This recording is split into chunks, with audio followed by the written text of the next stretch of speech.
அனில் இதெல்லாம் விட்டுட்டு போறியேண்ணா. அண்ணா, டேய் நீங்க அழுவத பார்த்தா நீங்களே ஓட்டு போடாம திரும்ப வர வச்சிருவீங்க போல இருக்கு அப்படின்னு. ஏன்னா நம்ம தளபதி விஜய் தான் சொல்றானுங்க. ஆனா அது ஆக்சுவலா உண்மைதான். பேசாம மூடிட்டு நடிச்சிட்டே இருந்திருக்கலாம். இதெல்லாம் தேவையே இல்லாத அரசியல்லாம்.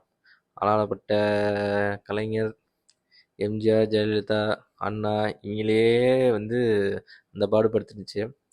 ஒரு எக்ஸ்பீரியன்ஸ் இல்லை, ஒரு இது இல்லை. அண்ணன் வந்து என்ன பண்ண போறாருன்னு தெரில. என்னத்த பேசி வாய் கொடுத்து அடி வாங்கி நீங்கள் திமுக அதிமுகலாம் பார்த்தீங்கன்னா பலமாக இது கட்டமைப்புலாம். அவங்களே ஐடி விங்குன்னு இருக்கு, அவ்வளோ பெரிய கட்டமைப்பு அடிப்படையை வந்து பயங்கரமாக வச்சுருக்கானுங்க. அண்ணா வந்து பேட்டி விடுறதுன்னு ஏதாவது சொதப்புனாரு, வாயை விட்டாரு, இல்லை எதை போட்டாலும் கண்டென்ட் தான், மீம்ஸ் தான். தெறிக்க போகுது, பறக்க போகுது. வந்துட்டு தேவையே இல்லாமல் ஏன்டா வந்தோன்ட்டு மறுபடியும் சினிமாவுக்கு போகக்கூடாதுன்னு நினைக்கிறேன். பார்ப்போம். தேவையில்லாத வேலை தான் அது. சரி.